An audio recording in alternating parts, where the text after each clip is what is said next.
ऐसे ही daily the Hindu woke up के लिए याश की पाठशाला को फॉलो करो। अरे देखिए, जब भी हम न्यूज़पेपर खोलते हैं ना, तो अक्सर कुछ ऐसे भारी शब्द सामने आ जाते हैं कि बस दिमाग घूम जाता है। हाँ बिल्कुल, और वही शब्द खबरों की असली जान होते हैं। सही बात है। तो आज की इस गहरी चर्चा में हम यश की पाठशाला लेक्सिकॉन के 10 सबसे जरूरी शब्दों का विश्लेषण करने वाले हैं। और इस विश्लेषण का मकसद बहुत ही क्लियर है।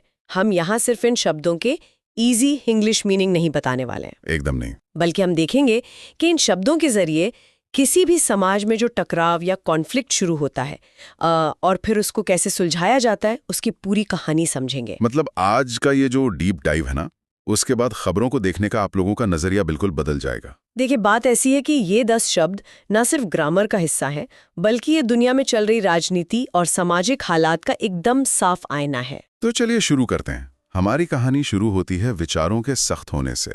Okay, let's unpack this. हमारा पहला शब्द है असर्शन, जिसका मतलब है एक कॉन्फिडेंट स्टेटमेंट। बिल्कुल, जैसे इसका एग्जाम्पल दिया गया है कि हिज असर्शन सरप्राइज्ड एवरीवन, यानी उसने इतने आत्मविश्वास से बात कही कि सब हैरान रह गए। अच्छा, तो मैं ये सोच रहा था, क्या एक मजबूत असर्शन हमेशा नेगेटिव या जिद्दी ही होता है? नहीं नहीं, बिल्कुल नहीं। क्योंकि कभी-कभी किसी मुद्दे पर मजबूती से खड़ा होना जरूरी भी तो होता है ना। एकदम सही सवाल है। असर्शन अपने आप में कभी गलत नहीं होता।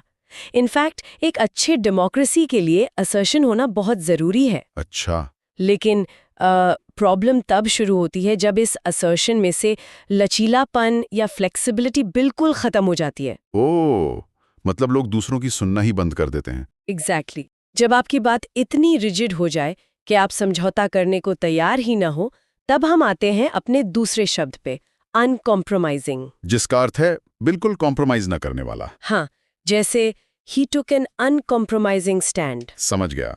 इसको एक एनालॉजी से देखते हैं। एक अनकॉम्प्रोमाइजिंग रवैया ना एक ऐसी दीवार की तरह है जिसमें कोई दरार नहीं होती। सही कहा। और जब दो ऐसी दीवारें आपस में टकराती हैं, तो वहीं से हमारा तीसरा शब्द निकल कर आता है एक्सट्रीमिज्म, जिसका मतलब है बहुत एक्सट्रीम आइडियोलॉजी। और इसका बहुत ही पावरफुल एग्जाम्पल है कि violence often grows from extremism, यानी कट्टरपन से ही अक्सर हिंसा जन्म लेती है। वेट, सच में?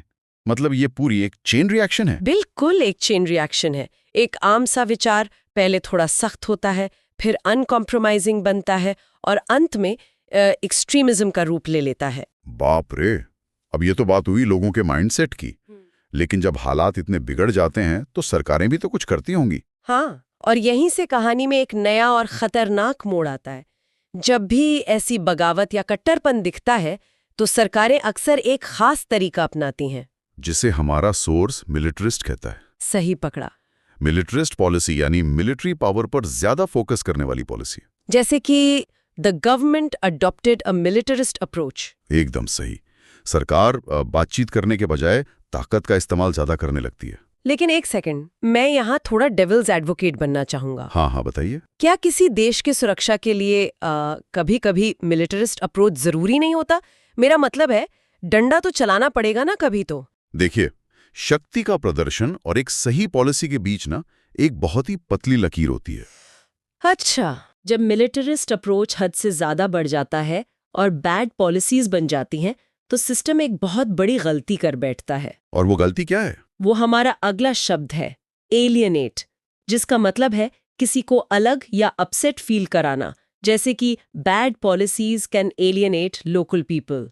ओ वाओ, मतलब जब सरकार लगातार ताकत का दिखावा करती है तो आम लोग एलियनेट महसूस करते हैं, यानी अलग थलग पड़ जाते हैं। बिल्कुल, उनको लगता है कि ये सिस्टम उनका है ही नहीं। और पता है इसका सबसे बड़ा खतरा क्या है? क्या? यहीं से जन्म होता है हमारे छठे शब्द का, इंसर्जेंट्स, यानी गवर्नमेंट के खिलाफ आर्म्ड रेबल्स। यानी आम लोग ही हथियार उठा लेते हैं और बागी बन जाते हैं। हाँ, जैसे security forces arrested many insurgents.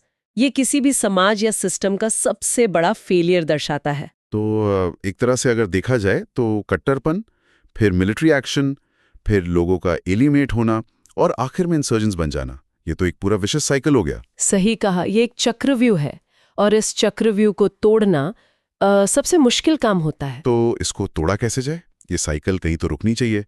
इस टूटे हुए समाज को वापस जोड़ने के लिए क्या करना होगा? यहीं पर बात आती है सुधार और शांति की। देखिए, इस मुद्दे पर हमारे सोर्स में एक बड़ा ही मजेदार क्विक क्वेश्चन दिया गया है। मैं आपसे पूछता हूँ, चलिए पूछिए। इम्पेरेटिव का मीनिंग क्या होता है?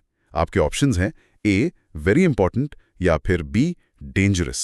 अब देखा जाए तो ये जो हालात हमने अभी डिस्कस किए वो सब बहुत डेंजरस ही लग रहे हैं, सही बात है। लेकिन इसका जवाब है ऑप्शन ए वेरी इंपॉर्टेंट, यानी बहुत जरूरी। एकदम सही जवाब। और इसका एग्जाम्पल भी बहुत बढ़िया है। Education is imperative for progress. Here's where it gets really interesting. सुधार के लिए सबसे ज्यादा इंपेरेटिव क्या है पता है? क्या है? हमारा 8वां शब्द अकाउंटेबिलिटी, यानी अपने एक्शंस के लिए जवाबदेही होना। जैसे कि लीडर्स मस्ट इंश्योर अकाउंटेबिलिटी। बिल्कुल।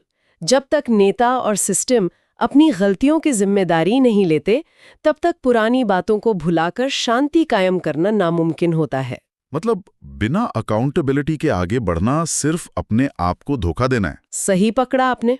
चलिए इसको एक और एनालॉजी से समझते हैं। अगर समाज एक बीमार शरीर है ना, तो रिहैबिलिटेशन उस बीमारी का इलाज करना है। हाँ, और ये हमारा अगला शब्द भी है। रिहैबिलिटेशन मतलब किसी को नॉर्मल लाइफ में वापस लाना। जैसे रेबल्स रिसीव्ड रिहैबिलिटेशन सपोर्ट, ताकि वो लोग वापस एक नॉर्मल जिंदगी जी सकें। और पता है, एक बार जब मरीज थोड़ा ठीक होने लगता है, तब उस शरीर को वापस पूरी तरह से ताकतवर बनाना होता है। सही। और वो कैसे होगा? वो होगा हमारे आखिरी शब्द से, रेकन्सिलिएशन, जिसका मतलब है लड़ाई के बाद पीस और समझौता। एग्जाम्पल के तौर पर? The country needs reconciliation. एकदम सही। बिना सच्ची अकाउंटेबिलिटी के कभी भी सच्ची रेकन्सिलिएशन नहीं आ सकती। ये सब आपस में जुड़े हुए हैं। हाँ, और कैसे अकाउंटेबिलिटी और रेकन्सिलिएशन के जरिए उस राख से वापस एक नया और बेहतर समाज बनाया जा सकता है। इन 10 शब्दों ने सच में किसी भी टकराव की पूरी कहानी हमारे सामने खोल कर रख दी है। बिल्कुल। ये सिर्फ इंग्लिश के वर्ड्स नहीं है, ये ह्यूमन साइकोलॉजी और राजनीति की रियलिटी है। तो दोस्तों, हमारे सोर्स मटेरियल का जो ओरिजिनल संदेश है वो यही है कि अगर आपको डेली द हिंदू वोकैबुलरी चाहिए तो सब्सक्राइब करो यश की पाठशाला। बहुत ही जरूरी रिसोर्स है ये, जिससे हम सब इतना कुछ सीख रहे हैं। और इसके पहले कि हम आज की इस चर्चा को खत्म करें, मैं एक आखिरी गहरा सवाल छोड़कर जाना चाहता हूँ। जरूर पूछिए। जब हम खबरों में इन भारी शब्दों को पढ़ते हैं, तो क्या हम सिर्फ खबर पढ़ रहे होते हैं या फिर उस देश या समाज का आने वाला कल देख रहे होते? बहुत ही गहरा सवाल है ना? अगर इन शब्दों के असर को पहले ही समझ लिया जाए, तो क्या बड़े टकराव को शुरू होने से पहले ही रोका जा सकता है? सोचिएगा जरूर। तब तक के लिए मिलते हैं अगली चर्चा में।